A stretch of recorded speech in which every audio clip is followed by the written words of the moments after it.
welcome to the Movieception Show. My name is Fariba, and tonight we're about to watch a Marvel special, The Punisher: One Last Kill. And wow, I don't think I would have imagined that we were going to get another special presentation ever again. I think the last time we got something of that sort was maybe the Guardians of the Galaxy holiday special, but beyond that, we only had two other specials before that. But honestly, I mean, I'm very intrigued to see this because it's been a while since we've actually had any kind of Punisher focused content. I mean, there was the 2 seasons of Punisher back in the Netflix era. Of course, he did come back in Daredevil Born Again season 1, but then he didn't come back in season 2, which I'm sure a lot of us were honestly a little bummed out that he didn't come back. But at the same time, it makes sense why he didn't show up in Born Again season 2, and that was simply because of the fact that 1, he has his own special that we're about to watch tonight, and 2, he's of course going to be showing up in the upcoming Spider-Man movie, Brand New Day, and so we're going to be seeing a lot of Punisher action even though he wasn't in Born Again season 2. Now it's just a matter of seeing how this is going to go. Of course, we've seen the trailer itself. It looks really dark. It looks really gritty. We can tell for a fact that Frank is going through something. I wonder what it's going to be. Of course, we did see him escape from Wilson Fisk's imprisonment from the season before. And so it's just a matter of seeing how things are going to be. I mean, of course, the episode we're going to watch is going to be clearly a companion piece to Born Again season 2, despite the fact that he never showed up in that series. And yeah, I mean, I think so far I've been hearing a lot of great reviews for the special presentation, and so yeah, I mean, I'm very curious to see how this is going to turn out. I've been hearing a lot of great things, so let's see how it goes. So I don't even want to delay this any further, so without further ado, let's get right down into watching the Marvel presentation, Punisher: One Last Kill. Yikes. Wow, that's a lot of blood.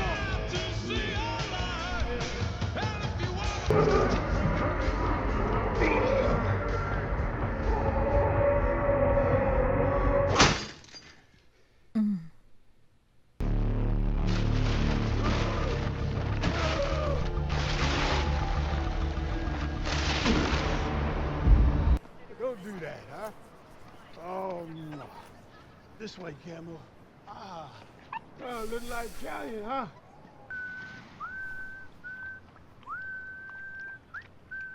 Dingo! Assholes. Oh, they look like skinheads too. Oh, don't you dare take that dog. If he does anything to that dog, oh my god, I'm about to go all John Wick on him.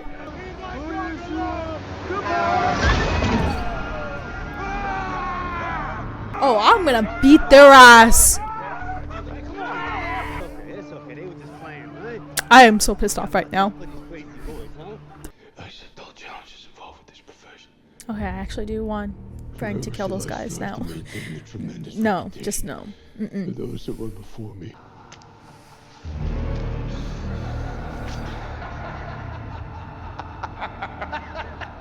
To quit, huh? To surrender? You want to give up? To fail? Then quit! That's all you... Talk to me. God. Talk to me. Thank you for coming. They're coming. That's okay. Come on, look at me. Take care. On your ear, Andre.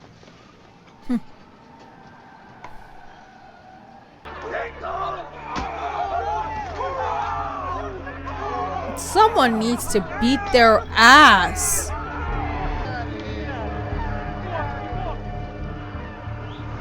Oh my god, it's just anarchy.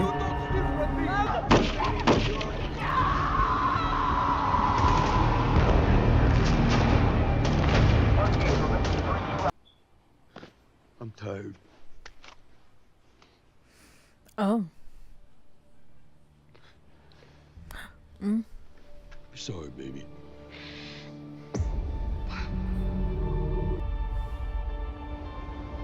One batch, two batch, that's what it was called.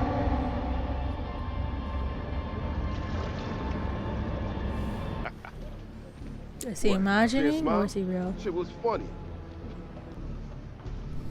Alright, so he's imagining.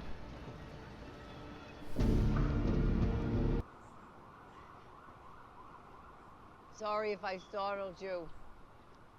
All Very Frank? odd, isn't it? Can I tell you a small story? My Bobby, my oldest, he was next. He was a great policeman. He solved many capers that others just never Oh, could. she's a Nucci. Of his own. Oh, is that all Frank? Uh-oh, Frank. Did you It's do a real this? joy. Whatever the rumor said, I knew he never touched a single one of those kids. He didn't get his hands dirty like the others. He was a thinker. Oh yeah, that was It's Frank. okay, I see Ma. Frank's costume. He said to me, but I knew my 647, a time that will be seared into my heart forever. That I wasn't afraid. I love you, Ma, he said to me. Forgot about one thing. You forgot about me, didn't you? At 6:47 p.m., this location will be shared. They will come, and they will...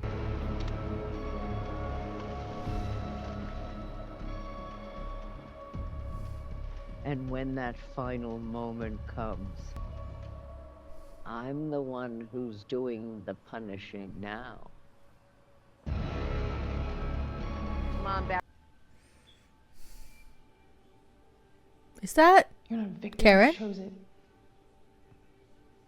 Yeah, that's Karen. Come home from deployment, out the door the next. You failed your family and now you're failing the city. At this point, do we think Ben shall Barnes never gonna show quit. up?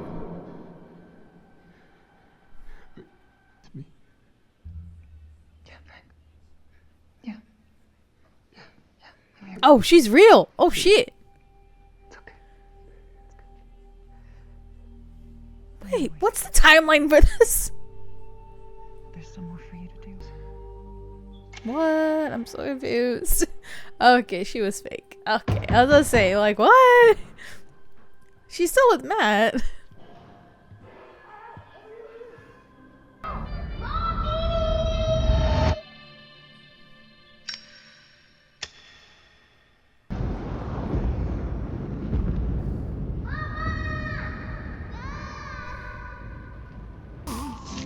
The magic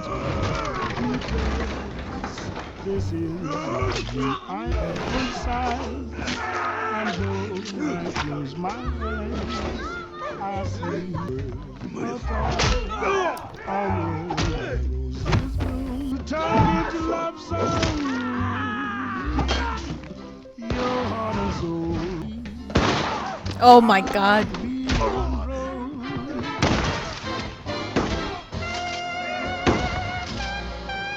Oh, it's a whole bloodbath, man.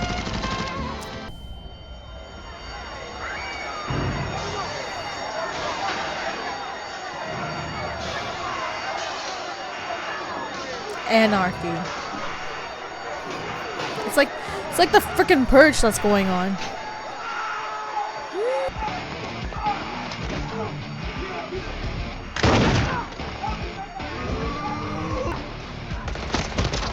Oh!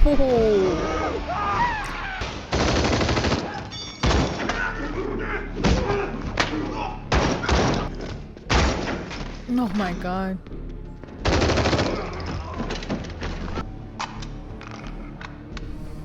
This is also giving the raid vibes. If you've seen the movie.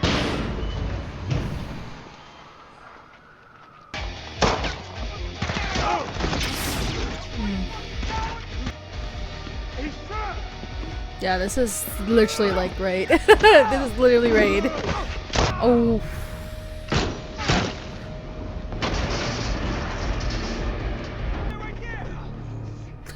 I love it. He's just so done with that shit.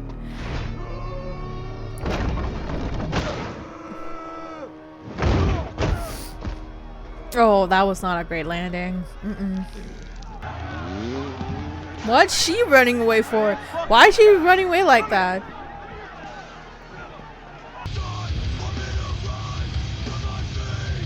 Oh, we're going full metal, huh? Yeah, this is like a whole goddamn Purge. It's like the Purge meets Raid.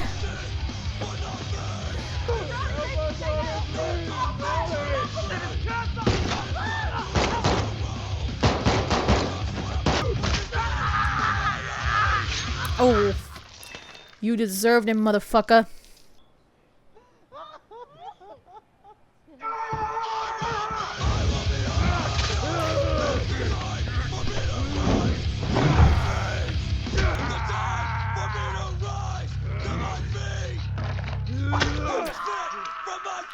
Oh, he's pulling a John Wick, but with the pen. It's with the pen. Oh my god.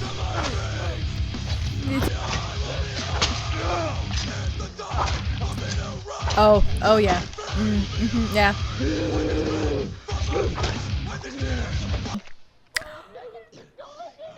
Oh, Disney. That looks like it's right at the heart, isn't it? Or at least around the chest.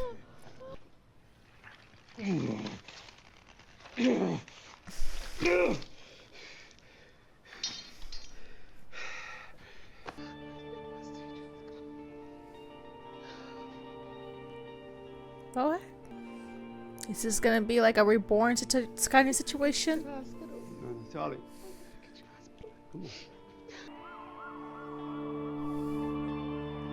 Oh, this is Queens. Where's Spider-Man? This is literally Queens. I know that train. Yeah. Where's Spider-Man? Then again, I think he's in the city now, so. One batch. Two batch, penny and dime. Oh my god, he said it. He said it. He said it. He said it. I love you, baby girl. Till the end of time. Oh. One batch. Two batch, penny and dime. What gate? 32B. Are you gonna pick up? I already got two. One pecan, the other one is peach. Oh my god. Oh, finally. That's what I'm talking about. Get a revenge. Kill the dog murderer. No. Don't. Come on. Take some. That's not the only thing he took from me. The dog. There you go. Yeah, get that motherfucker. Get the dog murderer. Get him. Get him. Do it.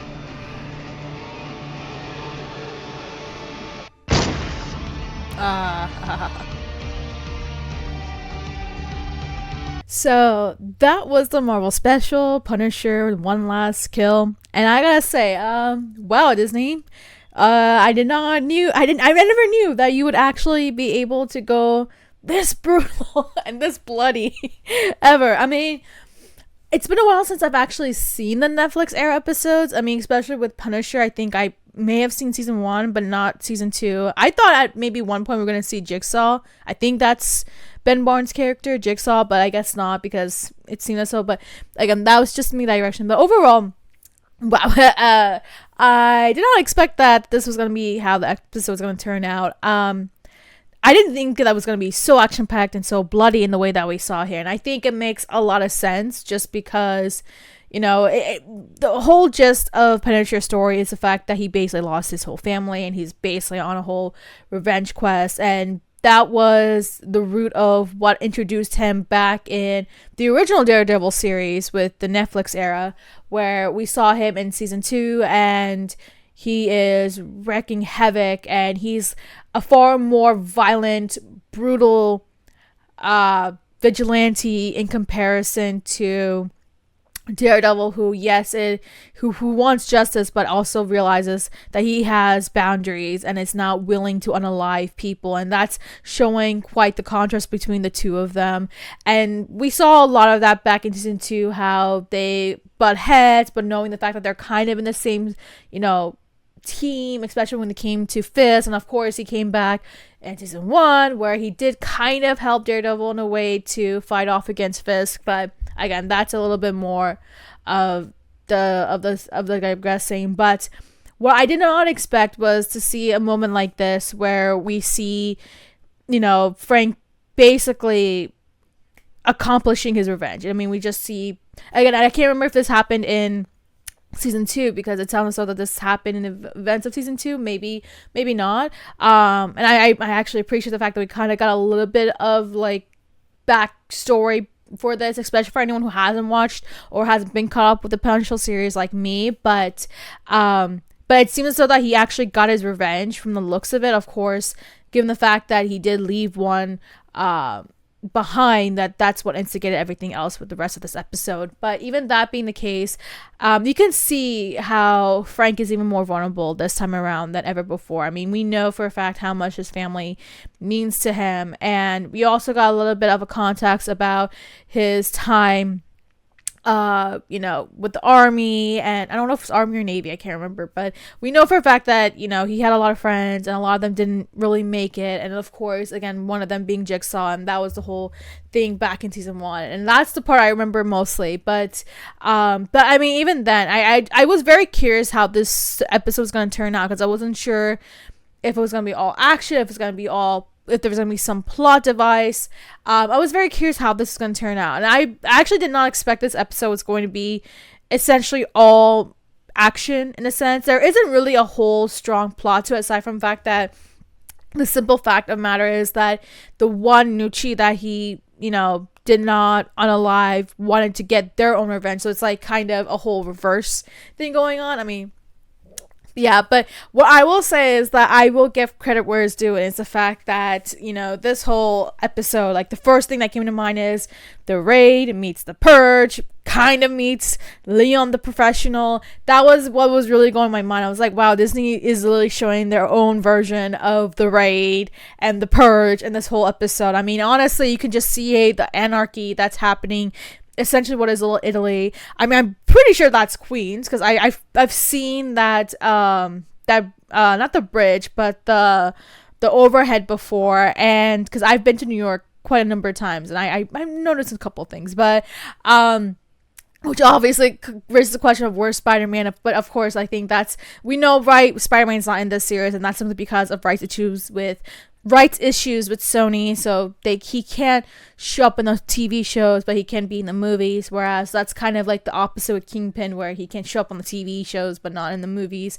A whole kind of, again, that's just a simple version of that. But even that being the case, like, I mean, I was very curious how this is going to go, because he's somewhat of a vigilante, but also he's just on his own revenge quest, and I was wondering if this was in a sense sparking his kind of, in a sense, his own version of Reborn in this episode, where he's no longer just the Frank who is wanting revenge, but now is going to be the vigilante who's now going to try and protect his neighborhood. Because we see what's happening in this town, where there's just anarchy. I mean, the moment that we saw that asshole murder that dog, I was about to go full on John Wick mode. Let's be honest, I was about to go John Wick mode, and I say that as someone who is a cat mom. Like, I would literally like lose my shit if something were to happen to my cat. And just to see what happened in the beginning, I mean, that's very ballsy from Disney to even do something like that. I mean, I was honestly like holding the fact that, okay, maybe something's gonna happen to the dog, but he did something to the dog, and I was pissed off. And I think that was a great way to set the tone of this episode. I mean, I absolutely hate the fact that happened to the dog, but at the same time, I think that really set the tone of this episode is going to be bad. I think that really got me gripped into watching the series. Now, despite the fact that, yes, there's a lot of gore, there's a lot of bloodiness, there's a lot of violence, there's a lot of fighting, there's a lot of shooting, and all that sort of stuff. I mean, when you look at it in terms of like the overall quality of this episode, if you were to ask me, hey, is this better than what I, because again, I think this is the third Marvel special that we've gotten since, the inception of Disney Plus. And if you were to ask me, oh, is this better than Werewolf by Night or the holiday special, I'll be like, no. I think, honestly, I would still argue that the Werewolf by Night episode is honestly top tier. I think that's the best special that we've gotten, because that episode alone doesn't just have the action, but it also has a story. It also has some kind of plot device. We have some very intriguing characters that, you're really kind of intrigued by. Whereas in this one, yes, we got Frank. Yes, we got a lot of fights, but there isn't a whole lot of strong plot with this episode. I think that's where I would argue that this is not the most perfect thing I've gotten, that I've seen out of Marvel, or essentially anything coming from the Netflix characters are now shifting to, Disney Plus, Marvel. But even that being the case, I still think this is a very good episode, because just simply for the fact that they go full out, I think. And I think this is the one that is, I believe John Berthon himself was the one who suggested a special like this for Frank Castle. And I think with this episode, it definitely showcases a different side of Frank, where, as I said, I think this is his own version of being born again, but in a different way, where he is essentially now becoming a vigilante and is protecting those in his community. Because again, we know is that he is someone who just wanted to get revenge on the Nucci's. He got it. Then we see, of course, by this episode that he's completely done. He doesn't have, anything else to do. He doesn't have the will to live. He absolutely just is at his bottom, that, he almost tries to off himself, right?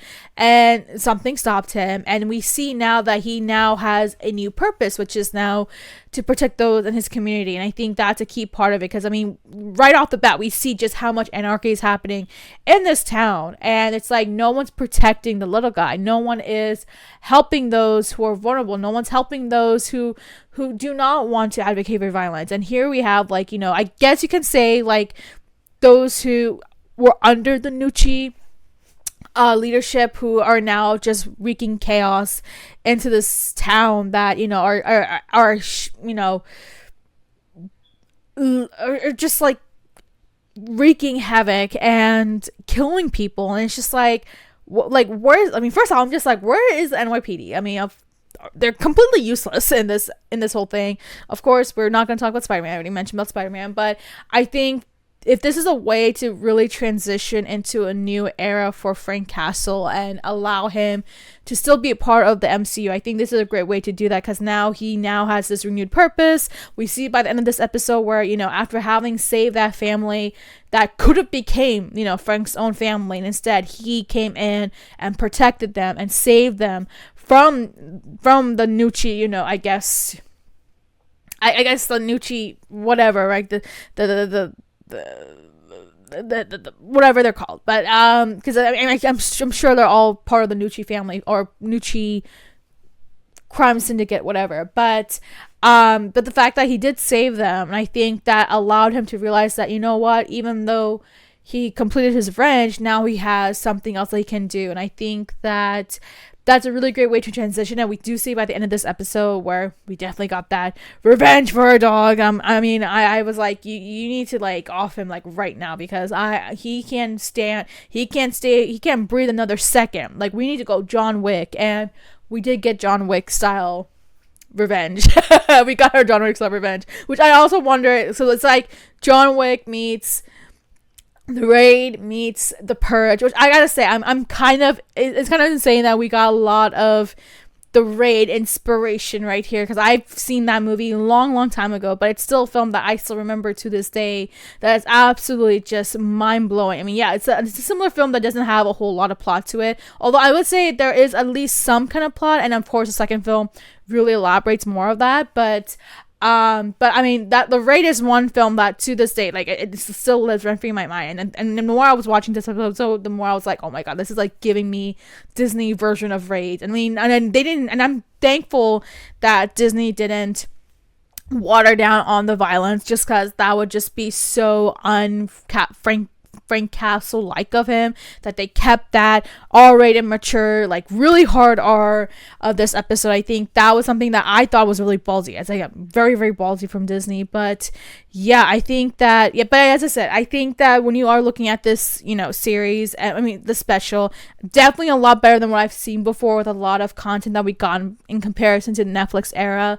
I can't really remember a whole lot about, the shows with Punisher because it's been such a long time. But again, if you were to ask me again, if I were to compare this to the other specials, it wouldn't be my favorite. I think Werewolf by Night is really up there, but I think this is a really good addition, and I'm sure that this is probably a connection to Spider-Man Brand New Day, because it's something so that from what we see, he's back in his Frank Castle armor. He is now protecting his town, getting revenge on those who have done some harm, and now we're seeing a new version of Frank, which I'm sure it's going to play a big part into Brand New Day, because we do see him in Brand New Day where he is doing some kind of crime fighting, but he's also arguing with Peter. So it's like, okay, we're trying to figure out what's happening right there, which again, it kind of raises the question of, are we going to see Daredevil in Brand New Day? We'll see about that. But I think this is a very good episode we got. I think, honestly, great job from the team that did this, and really kind of went full on out on the violence, did not simp, did not water down anything on it. They really stuck to what they wanted to do to make it as Frank Castle as possible, and I think that this was a really good way as a companion piece to what we saw in Daredevil Born Again, because now that I'm sure that the whole vigilante act is now kind of abolished, that probably vigilantes are still now a thing. They play a big part of the town, and now it's just a matter of seeing how that affects, or in a matter of sense, seeing if Frank is going to end up in Daredevil Born Again season 3 or not. We'll see about that, but we know for a fact that we'll see him one last time, or at least one more time in Brand New Day. But that's all to say about tonight's episode, or tonight's special. Again, worthwhile, very bloody, very gory, violent, something that I did not really expect, something to see where we see Frank being vulnerable, but also becoming a different side of him, seeing kind of a transformation of him in this episode, so, especially now that he's completed kind of the one thing that he had, which is revenge, and that revenge is now turned into something else. While I wish there could have been a little bit more of a plot device, that doesn't take away the fact that this is a very bloody episode that I have to say. I gotta applaud Disney for even having the balls to do that, or let alone even Marvel Studios. But I want to know your thoughts, having now seen tonight's episode. This is a special. If you were to compare it to Werewolf by Night and the Guardians Holiday Special, what do you think? Where would you rank this? And in comparison to that, if you have seen the Punisher series from the Netflix era, or just all of, Netflix era in general, like, I want to know your thoughts in comparison to that. Where would you rank it? What do you think about the fact that we do see a mostly action-packed episode? Do you think that this was worthwhile? Like, I mean, as I said, I was saying that this is completely giving me Raid vibes. Was that something that you expected out of this episode? Did it meet your expectations, or were you expecting a little bit more? Aside from that, we do see him kind of become this vigilante now. How is this going to impact Spider-Man Brand New Day? Do you have your own theories about this? How much do you think that we'll expect to see of Frank Castle in the movie, or the upcoming movie? That's like, I think, what, 2-3 months from now? It's not that far. It's not that far away, guys. And in general speaking, do we think that we're going to see Frank Castle come back at some point in season 3 of Daredevil Born Again? Let me know your thoughts below, and make sure to like and subscribe.